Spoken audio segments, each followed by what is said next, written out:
ეს არც შატილია და არც თუშეთი. ეს მესხური, უძველესი ნაკვალევია, რომელიც თმოგვის ციხიდან ზედათმოგვის მივიწყებულ ნასახლარამდე მიგვიწყება. დღეს თქვენთან ერთად ავალ იქ, სადაც ჩემი წინაპრების ისტორია დაიწყო.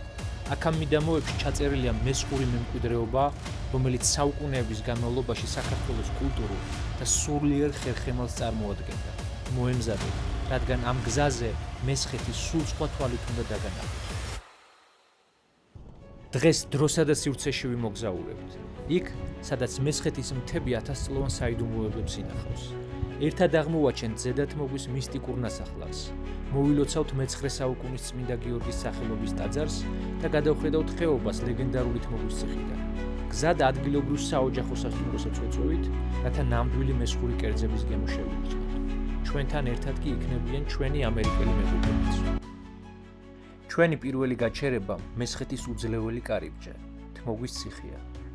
კლდეზე გამოკვეთილი ეს გიგანტი საუკუნეების განმავლობაში აკონტროლებდა მტკვრის ხეობას და ერთ-ერთ ყველაზე მიუვალ ციხე-ქალაქად ითვლებოდა მთელ კავკასიაში. როცა ამ ნანგრევებს უყურებთ, ძნელი წარმოსადგენია, რომ აქ, ამ ციცაბო კლდეებზე მთელი ქალაქი იყო გაშენებული თავისი ქუჩებით, საიდუმლო გვირაბებითა და აუღებელი გალავნით. თმოგვი არ ყოფილა მხოლოდ სამხედრო სიმაგრე. აქაური კედლები მხოლოდ ბრძოლებს არ იხსენებდა. აქ ცხოვრობდნენ და მოღვაწეობდნენ თმოგველები, დიდებული გვარი, რომელმაც მესხური კულტურა და მწერლობა მთელ საქართველოში განადიდა. სწორედ აქ, ამ კედლებს შორის იწერებოდა შედევრები, რომლებიც ქართული აზროვნების ოქროს ფონდში შევიდა. სარგის თმოგველი და მისი შთამომავლები იყვნენ ისინი, ვინც ხმალთან ერთად კალამსაც ვირტუოზულად ფლობდნენ. მიუხედავად იმისა, რომ უძლიერესმა მიწისძვრებმა და დაუნდობელმა დრომ მისი კედლების ნაწილი ჩამოშალა, თმოგვი მაინც ამაყად დგას. ის დღესაც ზემოდან დაჰყურებს მტკვრის ხეობას და გვახსენებს, რომ მესხეთი საქართველოს არა მხოლოდ ფარი, არამედ მისი ინტელექტუალური და სულიერი საყრდენი იყო. მესხეთის ბუნება თავმდაბალია, მაგრამ მრისხანე. აქ ყველგან მზეა და სიძველის სუნი დგას.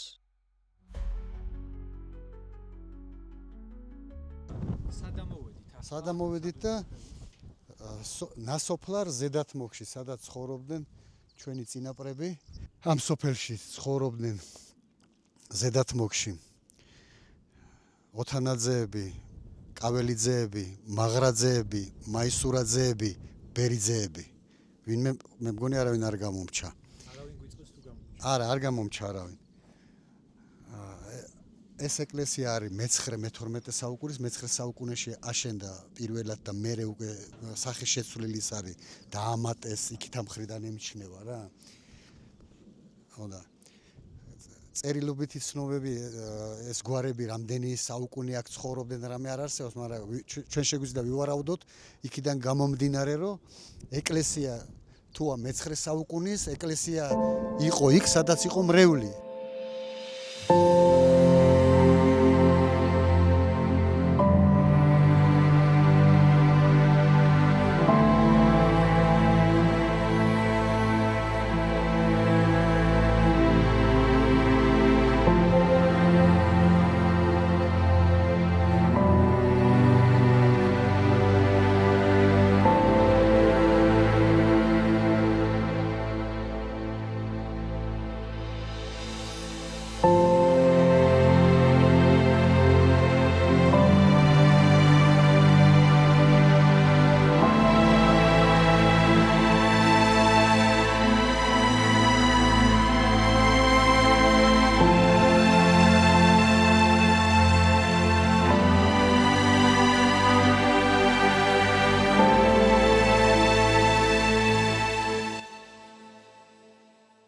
შეგვიძლია ვთქვათ, რომ ყველაზე მინიმუმ მე-9 საუკუნიდან ჩვენი წინაპრები ეს გვარები ცხოვრობდნენ ამ მიწაზე. როდის გადასახლდნენ და 44 წელში ეს იყო ერთ-ერთი მცირე რიცხოვანი სოფლებისა, რომლებმაც შემოინახეს მართლმადიდებლური სარწმუნოება და როცა უკვე 44 წელში მუსულმანი მოსახლეობა გაასახლეს კომუნისტებმა მესხეთიდან, ჩვენ ჩაგვასახლეს ნაქალაქევში ჩაგვასახლეს ქვემოთ. მაგრამ აქ ეს არის ნასახლარი, აქ ამოვდიოდით ხოლმე ჩვენ როდესაც კიდე კოლმეურნეობა იყო საბჭოთა პერიოდში, მე მოვსწრები ვარ აქ ღამის გათენებას მთელი ზაფხული, როგორც მთელი ფერმა კოლმეურნეობა ამოდიოდა, იქ უკან იყო ფერმა, ბავშვი, ქალი, მოხუცი ყველა ამოდიოდნენ აქ და მთელი ზაფხული ვიყავით აქ არც დენი იყო, არც არაფერი და ეს სახლები მაშინ კიდე იყო შემორჩენილი საცხოვრებლად ვარგისი და როცა უკვე ნელ-ნელა ხალხი ნაკლები და ნაკლები ამოდიოდა, მე უკვე გაპარტახდა, ჩაინგრა. From the perspective of world travelers. როგორ ფიქრობთ, გლობალური მოგზაურის გადასახედიდან, ზედათმოგის მსგავსი ადგილები ზუსტად ისეთივე უნდა დარჩეს, როგორიც ახლა, ველური და ხელუხლებელი, თუ მაღალი კლასის ტურიზმისთვის უნდა განვითარდეს? დიახ, ვფიქრობ, მისი განახლება ან შეცვლა არ შეიძლება, რადგან მას აღარაფერი სჭირდება ზედმეტი. ის ისედაც სრულყოფილია. არის აბულ სამსარის მასივი მთლიანად და ის მაღალი არის დიდი აბული. აი იქით არის ჩვენი კონკრეტულად ოთანაძეების უბანი.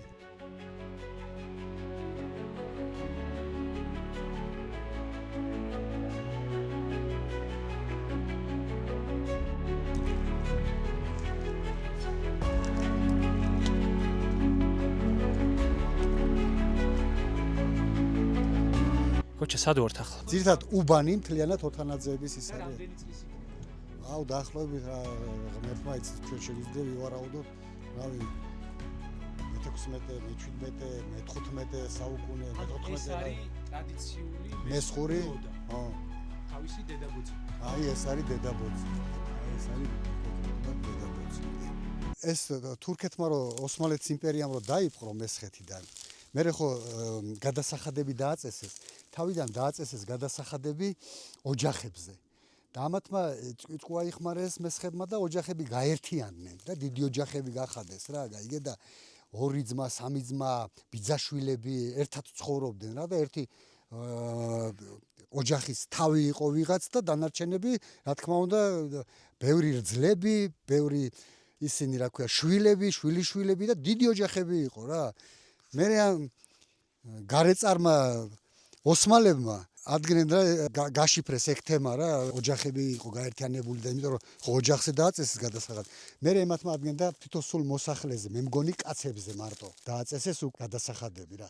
იყო ისეთი შემთხვევები რომ ორი ძმა შეეძლო, ორი ძმა იყო სიტყვაზე ხო, ერთის გადასახადი ჰქონდათ, ეს კარგად აქ თუ ვინმე დაინტერესდება დეტალურად მესხეთის იმას ალექსანდრე ფრონელი ძალიან კარგად აქ მოყოლილი და აღწერილი.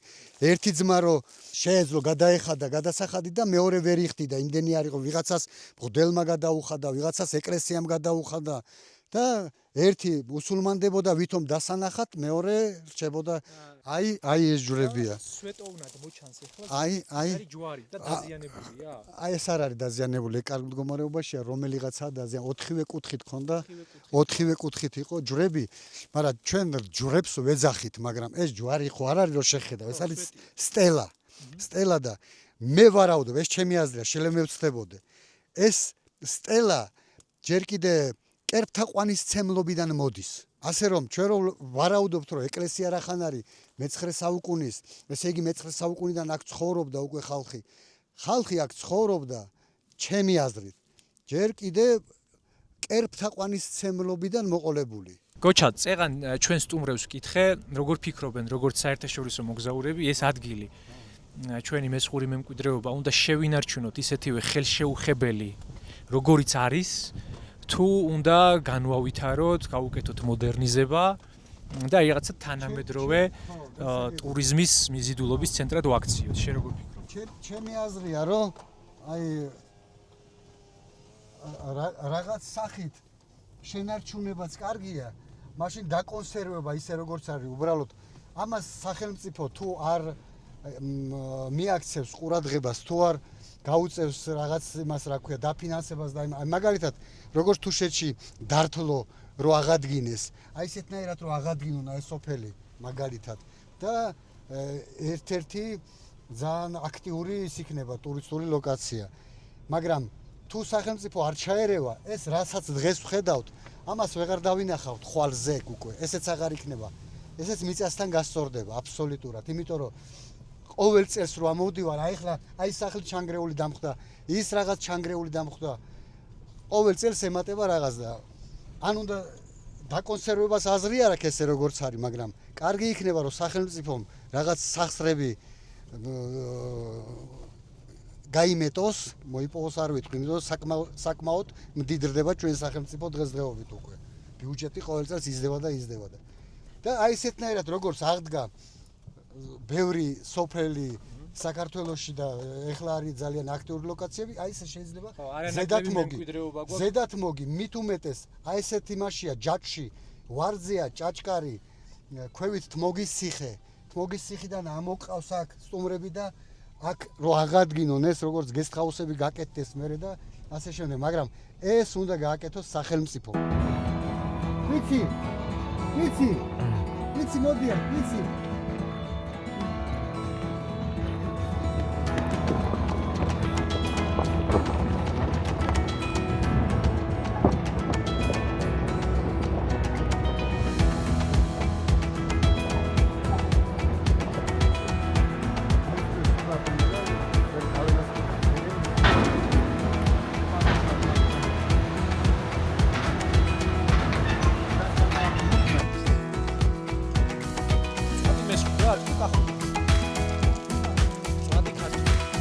გინდა რომ გელაპარაკო შენ აქაური აქცენტით, ხო?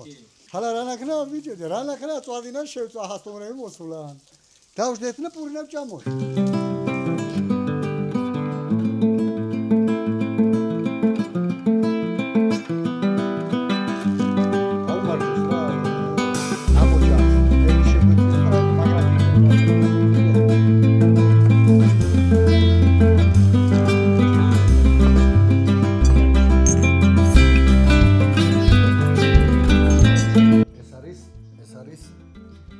მესხეთის სიამაყე ტენილი ყველი, რომელიც მზადდება მარტო იმაზე რა ქვია. როცა უკვე ძე ძალიან ნოყიერია, ხო? ხო და ამას როგორ აკეთებენ? როგორ ცეჩილი კეთდება? აი ესე შაჩი წნავენ გადახვევენ და უამრავი აი ესეთი ძაფები გამოდის მერე. აი ეს. მერე რო იმას იზავენ რა ქვია. გააკეთებენ ბევრჯერ, მერე გადაფენენ ჯოხზე, გააშრობენ, დაიწრიტება. შრატისგანნა დაიწრიტოს ბიჭოჯან. აი ერთ ბაშათნა სუნა დაიწრიტოს. ჰალა რო დაიწრიტება, მერე აიღებენ თიხის ქოთაში ჩასტენავენ, ჩატკეპნიან. ოი, ბოდიში. ნაღები მანამდე სანამ ყველის გაკეთებას დაიწყებენ, ნაღებს რასაც მოიდებს რძე იმას მოხდიან და ცალკე შეინახავენ. ყველს როცა გააკეთებენ, მერე ამ რო გააშრობენ, მერე ამ ნაღებში გადაზილავენ, ჩატკეპნიან ქოთანში, ნაცარს დაყრიან ძირს, მარლას დააფარებენ ამ ქოთანს, ამოაყირავებენ და დადგამენ. მერე ეს ნაცარი მთელს თუ რამე დარჩა სისველე, გამოიწოვს ყველაფერს. ხო და მერე დააყენებენ და შეინახავენ და დამწიფდება 2-3 თვის მერე არის უკვე დამწიფებული ეს ყველი. მაგრამ მე პირადად ახალი გაკეთებული უფრო ძალიან მიყვარს. So do you like Georgian kitchen? Of course. Georgian kitchen is the best. Amazing. The best. Nothing compares Georgian kitchen. კარგი ატმოსფერო, ოჯახური სასტუმრო, სადაც არ იქნება დაგეგმილი და შაბლონური სუფრები, სადაც სინამდვილეში ოჯახურად, ქართულად იქნება მიღება, გამასპინძლება და გაცილება სტუმრებით. ამისთვის არსებობს საოჯახო სასტუმრო ტყვარი, რომელიც მდებარეობს სოფელ ფიაში, ასპინძის რაიონში, არმისული ვარძიასთან. ეს სტუმრეთ ისიამოვნეთ დატკბით ქართული, დატკბით მესხური სტუმარს მასპინძლობი.